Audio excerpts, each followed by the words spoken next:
Pour la lobby, il n'y a plus juif ni grec, c'est que le évangile, il y a que l'évangile est à Yabiso. Car c'est ça, grec. Non, l'évangile est à Yabayou, comme il peut y avoir nation. Il en est de même, évangile est à moi, si est à Mobali, est à par rapport au salut. C'est-à-dire que Yesu tanga yekukufa abikisi bato ezala mwasi ezala mobali mutu nyonso akomi na accès na salut. OK, et non au ministère. Et non au ministère. Le ministère est le komususu. Tango bakomi na chambre haute na acte des apôtres chapitre 2, on dit mon centre qui t'a ki bato nyonso. Mais bapôtre bazalaki seulement 12. Basio bazalaki wana bakomaki bapôtre te balobi non ata Yesu azwaki biso te mais le quoi to mi molimo mo centre ye lelo et monani na mutu na biso nyonso pe tokomi bapôtre. Non, batikalaki ba fidèle. OK. Batikalaki ba fidèle. Bantoma ezalaki baoyo Jésus a bengaki bazala bantoma. C'est comme ça, c'est-à-dire il n'y a ni juif ni grec, il n'y a plus femme ni homme, ezali par rapport na salut kotalisake moi sinyo sosoka ndimeli nkolo akomona bokonza likolo, mobali nyo sosoka ndimeli nzambe akomona bokonza likolo. Mais na likambo etali côté ya epesa medinde mibali. Tuna moko tuna maki tolingi o mekampe ko répondre pour que moto atuna ki yango vraiment à se sentir à l'aise à l'obak vraiment parole wana ekoki katina ye yango mutuna nae ezalaki alobi ete Paul dit qu'avec Christ il n'y a plus ni homme ni femme. Apesi pena passage nae Galates 3:28. Et pasteur Frank Tolingi o mekampe ko répondre na o etali question ya moto atuna ki maloba epana yo. Na réponse totangi mbala moko Galates. Galates chapitre 3 le verset 28 et le biboye. Galates 3:28.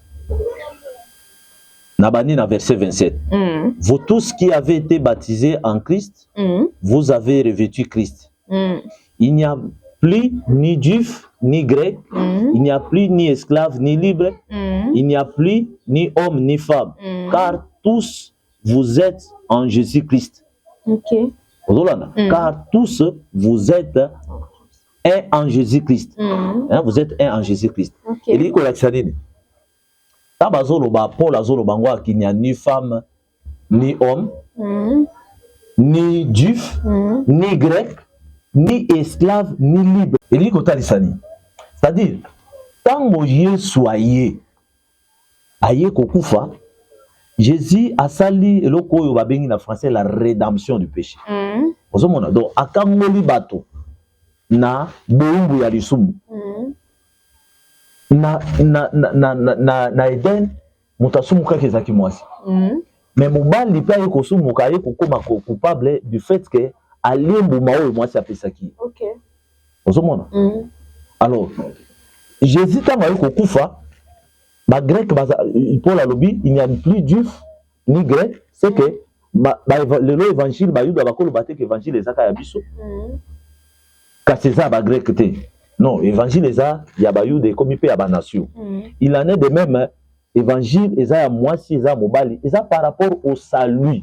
C'est-à-dire que Yesu tanga ye kokufa abikisi bato ezala mwasi ezala mobali mutu nyonso akomi na accès na salut. OK, et non au ministère. Et non au ministère. Le ministère est le komususu. OK.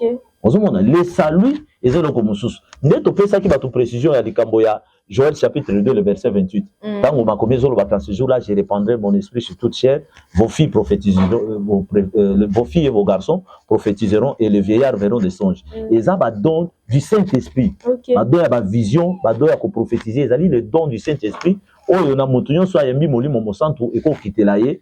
Une sœur peut prophétiser et un frère aussi peut prophétiser. Une sœur peut voir un songe et un frère aussi de même.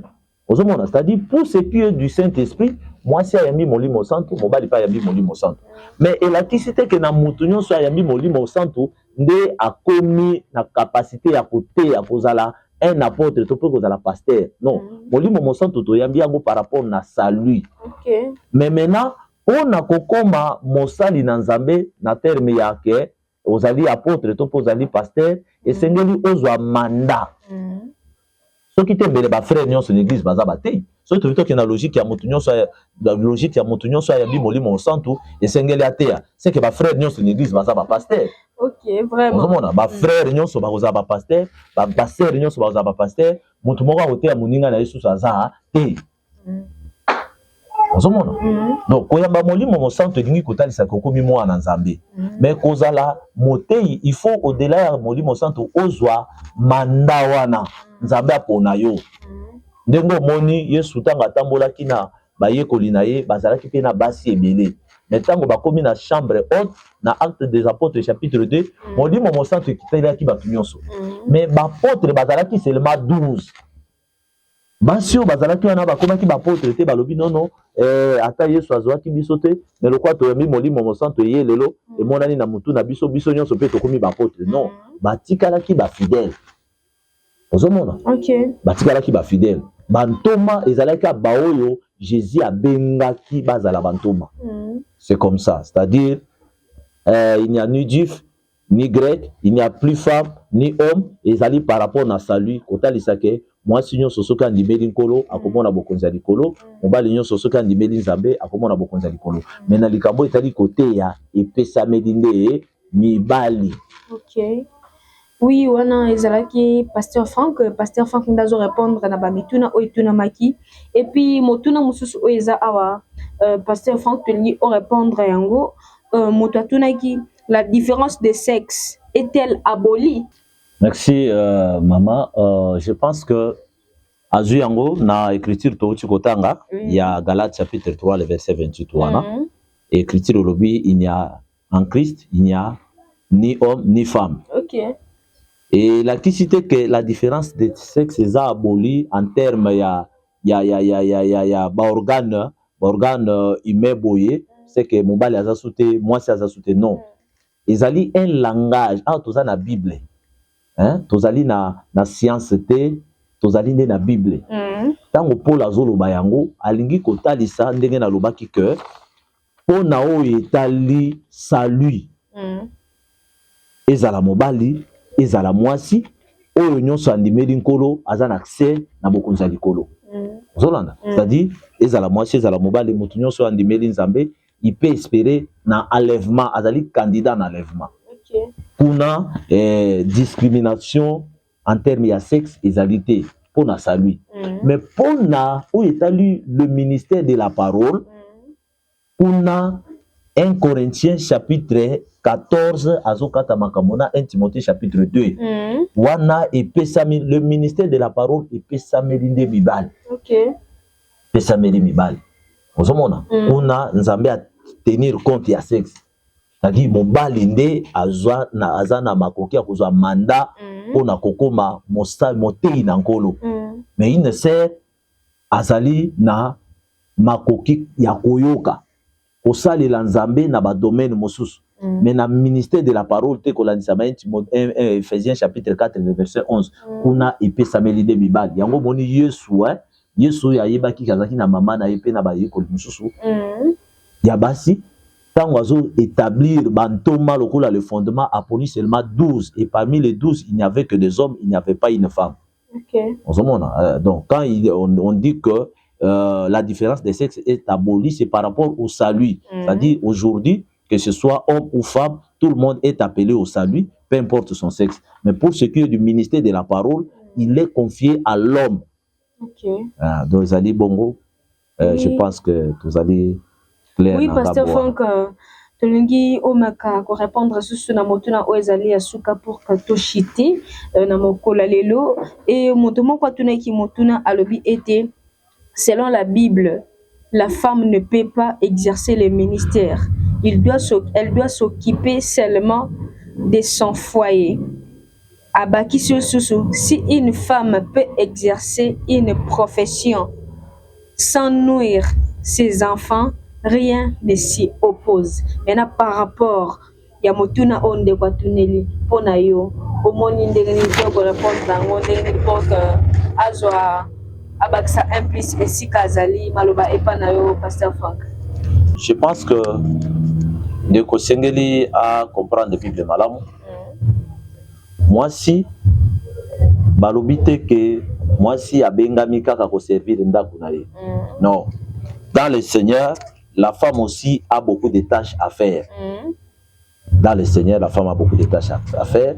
La femme peut être dans un groupe d'intercession, elle peut participer à l'activité non sur ça de ma église, mais sauf le ministère de la parole, c'est-à-dire prêcher. Prêcher kunande et pesameli moi cité. Mais il a cité que non moi si mosala ne ko vana nanda ko lamba et tout ça soka que église a kangika maboko. Amen, amen, abimi azongi ndako. Non, la femme a aussi des tâches à faire. Ba maman, au moment même pour la zolo ba quelque part que ba femme bazali âgé, ba yebana ou encadrer ba jeune marié ou ba uti ko bala ba yebande na kozwa soin ya mibali na bango. C'est-à-dire les femmes ont des tâches dans l'église.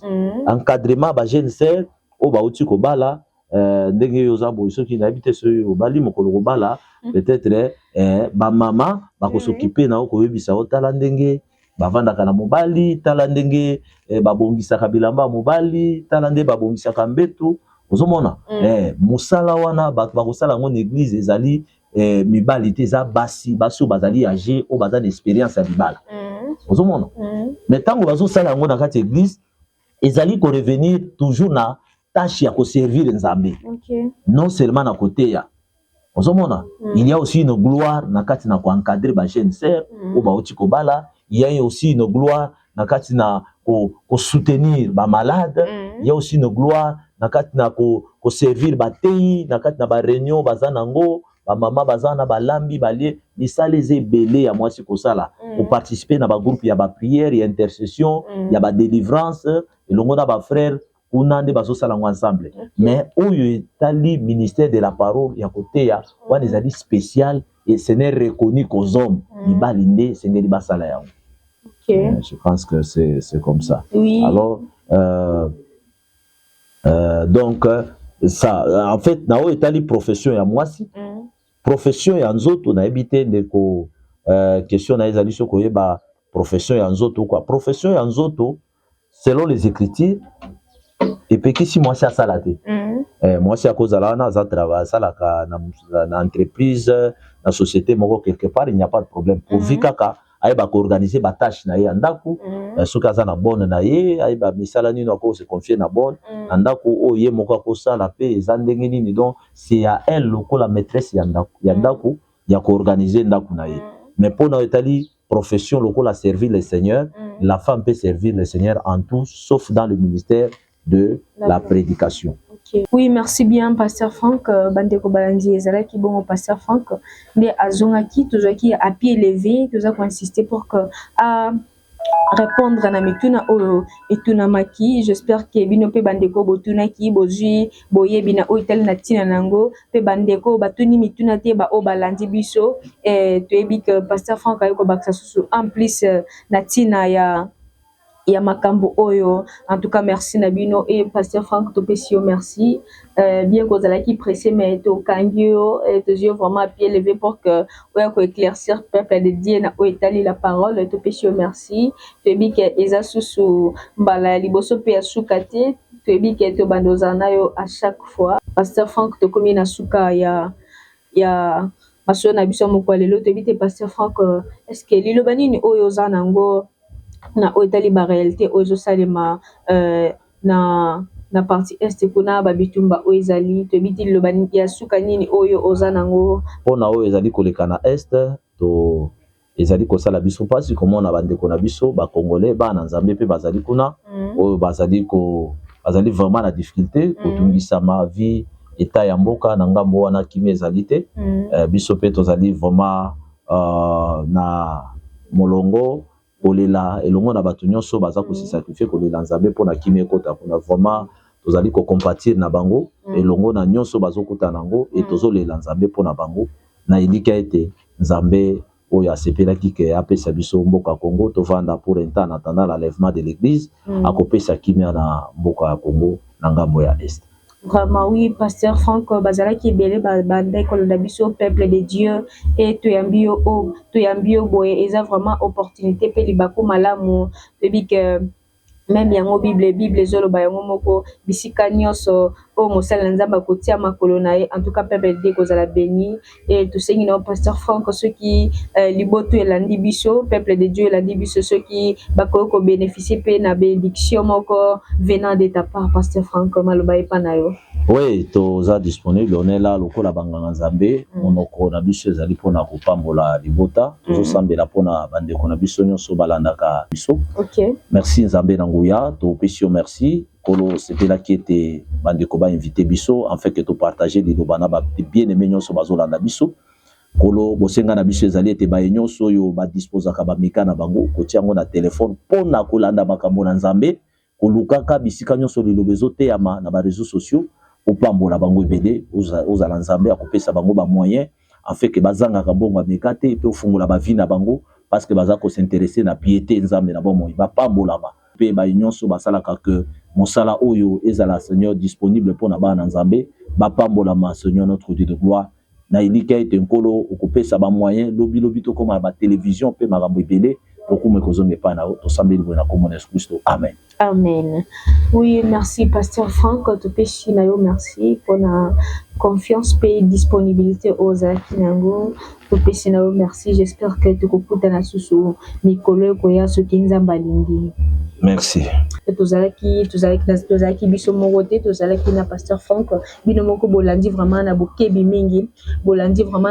mingi mai oyo atalisi biso so zaki na ba question oyo etunamaki pe yo moto ndeko tunaki question te. J'espère que esika ozali ojiboye pesi biso so boye au travers serviteur de Dieu Pasteur Franck et to sengi na bino bo continuer surtout bo partager pourquoi pour partager makambo nzambe ndeti makambo aboye partager yango zo lien partager na baninga na Facebook partout partager yango s'abonner pour que ozwaka ba notification aimer liker puis commenter et kozala malamu mingi pe na ngamu na biso to kokoba toujours na musala o tozaka nango pona bino et ezalaki toujours ndeko na bino Bernice Tita et Totoni samaki nesengo mingi topesi bino pe merci bisika na sobozwami toyebi ke bolandi biso ebele topesi bino merci tika te nzambe wana apambola biso to bénéficier déjà na lipamboli euti pa mosala nzambe en tout cas nzambe wana akoba susu na kopambola biso topesi bino merci pe pona lelo tosuki awa